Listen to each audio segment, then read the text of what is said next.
اعوذ باللہ من الشیطان اللعین الرجیم بسم اللہ الرحمن الرحیم الحمد للہ رب العالمین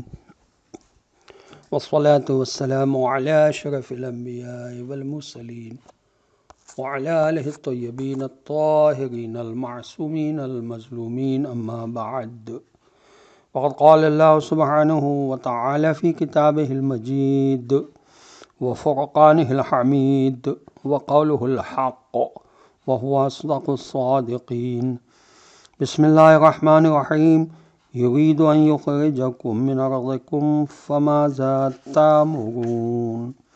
قالوا أرجه وأخاه وأرسل في المدائن حاشرين صدق الله العلي العظيم السلام عليكم ورحمة الله وبركاته۔ اللہ تبارک و تعالیٰ کا شکر ہے کہ اس وقت دو آیات کی تلاوت کا شرف میں نے حاصل کیا جو سورہ اعراف کی آیت نمبر 110 اور 111 ہیں، جن کا ترجمہ یہ ہے کہ یہ تمہیں تمہاری زمین سے نکال دینا چاہتے ہیں، پس اب تم کیا حکم دیتے ہو۔ یہ فرعون نے جادوگروں سے کہا تھا،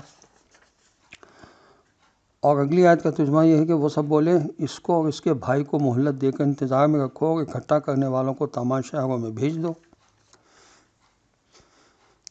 آیت نمبر 110 کی کچھ تفسیر یہ ہے کہ یہاں سیاستدانوں کی بدمعاشی ملاحظہ فرمائیں کہ وہ ظالم غاصب ہوتے ہوئے مجبور عوام کی زبان بننے کی کوشش کرتے ہیں، ان کے ترجمان بن کر ان کی ہمدردیاں حاصل کرتے ہیں، کیونکہ فرعون کے درباری اور سردار سب قبطی تھے۔ یہ فصل الخطاب میں لکھا ہے علامہ علی نقی صاحب نے کہ جو فرعون کے خاندان کے لوگ تھے اور بنی اسرائیل بیچارے غریب عوام تھے، اسی فرعون نے ان سے کہا کہ موسیٰ علیہ السلام اور ہارون علیہ السلام دونوں جادوگر معاذ اللہ، اور تمہیں تمہاری اپنی زمین مصر سے نکلوانا چاہتے ہیں تاکہ تم بے گھر ہو جاؤ۔ پھر سرداروں نے فرعون کو یہ مشورہ دیا کہ کیونکہ موسیٰ و ہارون علیہ السلام جادوگر ہیں معاذ اللہ، اس لیے سارے شہروں سے بڑے بڑے جادوگر منگوا کر ان کو شکست دلوا دے، اس طرح ان کی نبوت کا دعویٰ بھی غلط ثابت ہو جائے گا۔ رہا سوال کہ حضرت موسیٰ علیہ السلام سے فرعون کیوں مرعوب ہو گیا، تو اس کا سبب یہ تھا کہ حضرت موسیٰ علیہ السلام ایسا معجزہ دکھا رہے تھے جسے وہ خود اور اس کے درباری اچھی طرح سمجھ رہے تھے کہ یہ جادو نہیں ہے بلکہ کسی عظیم طاقت کا اعجاز ہے۔ اسی لیے اس نے ایک طرف تو حضرت موسیٰ علیہ السلام کو جادوگر کہا اور دوسری طرف بوکھلا کر ان کو سیاسی انقلاب لانے والا بھی کہا، جبکہ سب جانتے ہیں کہ جادو کے بل پر کبھی دنیا میں کوئی سیاسی انقلاب نہیں لایا جا سکتا۔ تفسیر ماجدی میں لکھا ہے کہ محققین نے لکھا کہ فرعون نے حضرت موسیٰ علیہ السلام کے مشن کو جو حق تھا باطل کی شکل میں پیش کیا۔ یہی حال ہر زمانے کے اہل باطل کا ہوتا ہے کہ وہ عوام کو اہل حق سے نفرت دلانے کے لیے ان کے حق کو برے الفاظ اور پیرائے میں ظاہر کیا کرتے ہیں۔ اچھا دوست ایک نعمت ہے، مستحکم اور پائیدار دوستی کی بنیاد یہ ہے کہ غلطیوں پر درگزر سے کام لیا جائے اور احسان کو ہمیشہ یاد رکھا جائے۔ حضرت امام حسن عسکری علیہ السلام فرماتے ہیں کہ تمہارا بہترین دینی بھائی وہ ہے جو اپنے بارے میں تمہاری خطاؤں کو بھول جائے اور اپنے اوپر تمہاری نیکیوں کو یاد رکھے۔ آیت نمبر 111 کا ترجمہ پھر عرض کر دیتا ہوں اور اس کے بعد اس کی مختصر تفسیر پیش کروں گا۔ وہ سب بولے اس کو اور اس کے بھائی کو مہلت دے کر انتظار میں رکھو اور اکٹھا کرنے والوں کو تمام شہروں میں بھیج دو۔ تفسیر صافی میں لکھا ہے کہ حضرت امام جعفر صادق علیہ السلام سے روایت ہے کہ جناب رسول خدا صلی اللہ علیہ وآلہ وسلم نے فرمایا فرعون کے مصاحبوں میں کوئی ولد الزنا نہ تھا، اگر کوئی ہوتا تو وہ حضرت موسیٰ علیہ السلام اور حضرت ہارون علیہ السلام کو قتل کرنے کا مشورہ دیتا۔ اسی لیے ہمیں اہل بیت رسول علیہ السلام کو تکلیف دینے کی کوشش وہی کرتا ہے جس کی ولادت میں خباثت ہوتی ہے۔ یہ تفسیر صافی میں صفحہ 179 پر لکھا ہوا ہے، اور تفسیر قرطبی نے لکھا کہ فرعون کے درباریوں نے فرعون کو مشورہ دیا کہ تو حضرت موسیٰ علیہ السلام کو روکے رکھ، ٹالتا رہ، اور اس عرصے میں ہر شہر سے ماہر جادوگروں کو بلا لے۔ تفسیر صافی صفحہ 79 پر یہ بھی لکھا ہے کہ فرعون کے مصاحبوں کے کہنے کا اصل مقصد یہ تھا کہ حضرت موسیٰ اور حضرت ہارون علیہ السلام کو دربار سے ہٹا دے تاکہ ہمیں ان کے بارے میں سوچنے اور ایک دوسرے سے مشورہ کرنے کا موقع مل جائے۔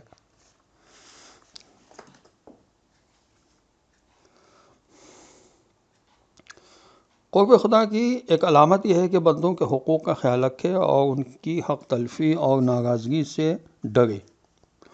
کیونکہ بندوں کی ناراضگی سے خدا بھی ناراض ہوتا ہے۔ حضرت امام حسن عسکری علیہ السلام کی حدیث ہے کہ جس نے خدا سے انس اختیار کیا اسے لوگوں سے وحشت ہوگی۔ یہی وجہ ہے کہ جو اللہ سے محبت کرنے لگتا ہے وہ پھر لوگوں سے دور رہتا ہے۔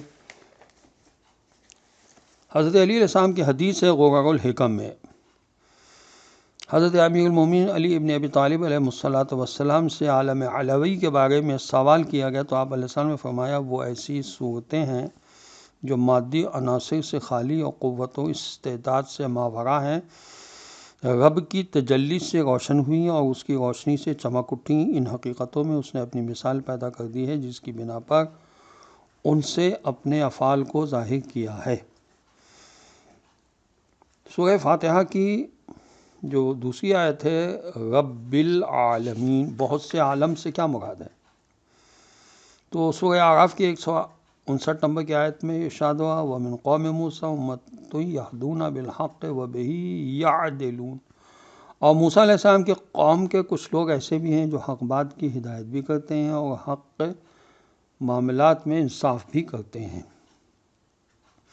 سورہ اعراف کی آیت نمبر 181 میں ارشاد ہوا وَمِمَّنْ خَلَقْنَا أُمَّةً يَهْدُونَ بِالْحَقِّ وَبِهِ يَعْدِلُونَ، اور ہماری مخلوقات میں سے کچھ لوگ ایسے بھی ہیں جو دین حق کی ہدایت کرتے ہیں اور حق ہی حق اور انصاف بھی کرتے ہیں۔ توحید صدوق شیخ صدوق میں صفحہ 277 پر حضرت امام محمد باقر علیہ السلام کی یہ حدیث موجود ہے کہ شاید تم یہ سمجھتے ہو کہ اللہ تعالیٰ نے صرف اسی ایک عالم کو ہی پیدا فرمایا ہے، اور شاید یہ سمجھتے ہو کہ اس نے تمہارے علاوہ کسی اور بشر کو بنایا ہی نہیں۔ خدا کی قسم، اللہ جل جلالہ نے 10 لاکھ عالم پیدا کیے ہیں اور 10 لاکھ آدم۔ تم عالموں ان تمام عالموں کے آخری عالم میں ہو اور ان آدموں کے آخری آدمیوں میں سے ہو۔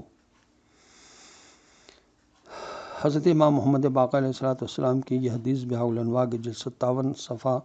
319 پر ہے کہ اللہ تبارک و تعالیٰ نے جب سے زمین کو پیدا فرمایا ہے اس میں 7 عالم خلق فرمائے ہیں جو اولاد آدم علیہ السلام میں سے نہیں تھے۔ اور حضرت امام جعفر صادق علیہ السلام کی یہ حدیث تفسیر نور الثقلین کی جلد 1 صفحہ 16 پر ہے کہ اللہ تعالیٰ کے 12,000 عالم ہیں جن میں سے ہر عالم 7 آسمانوں اور 7 زمینوں سے بڑا ہے۔ عزیزان محترم، اخلاص کے بارے میں تھوڑا سا میں عرض کر دوں کہ حضرت علی علیہ السلام کی حدیث غرر الحکم میں کہ خالص عبادت یہی ہے کہ انسان صرف اپنے رب سے امید رکھے اور اپنے گناہ سے ڈرے، اور حضرت امام محمد باقر علیہ السلام کی حدیث مستدرک الوسائل کی جلد 1 صفحہ 10 پر ہے کہ کوئی عابد صحیح معنوں میں مخلص عابد اس وقت تک نہیں ہو سکتا جب تک کہ تمام مخلوق سے صحیح معنوں میں منقطع ہو کر خدا کی طرف رجوع نہ کرے۔ اس وقت خداوند عالم فرماتا ہے کہ یہ عمل خالص میرے لیے ہے، بس وہ اسے اپنے فضل و کرم سے قبول فرما لیتا ہے۔ حضرت علیہ السلام کی حدیث غرر الحکم میں ہے کہ زہد مخلص لوگوں کی خصلت ہے، اور مولا علی علیہ السلام کا نہج البلاغہ میں حکمت نمبر 252 ہے جس میں لکھا ہے کہ اللہ تعالیٰ نے روزے مخلوق کے خلوص کی آزمائش کے لیے فرض فرمائے ہیں۔ محجت البیضہ جو کتاب ہے اس کی جلد 8 صفحہ 133 پر ہے کہ ابو حامد غزالی بہت سے شیوخ کے مختلف اقوال نقل کرنے کے بعد اخلاص کی حقیقت کے بارے میں لکھتے ہیں کہ اس بارے میں اور بھی بہت سے اقوال زرعی ہیں، حقیقت کے منکشف ہو جانے کے بعد ان کو نقل کرنے کی ضرورت نہیں۔ اس بارے میں سید الاولین و آخرین حضرت محمد مصطفیٰ صلی اللہ علیہ وسلم کا بیان ہے کہ جب حضرت صلی اللہ علیہ وسلم سے اخلاص کے بارے میں سوال کیا گیا تو حضرت صلی اللہ علیہ وسلم نے فرمایا اخلاص یہ کہ انسان کہے کہ میرا رب اللہ ہے، پھر اس پر قائم رہے، یعنی تم اپنی ہوائے نفسانی اور خواہشات شیطانی کی پرستش نہ کرو اور اپنے رب کے علاوہ کسی کی عبادت نہ کرو، اور اس نے جس طرح تمہیں حکم دیا اس کی عبادت پر اسی طرح قائم رہو۔ وآخر دعوانا الحمدللہ رب العالمین۔ السلام علیکم ورحمۃ اللہ وبرکاتہ۔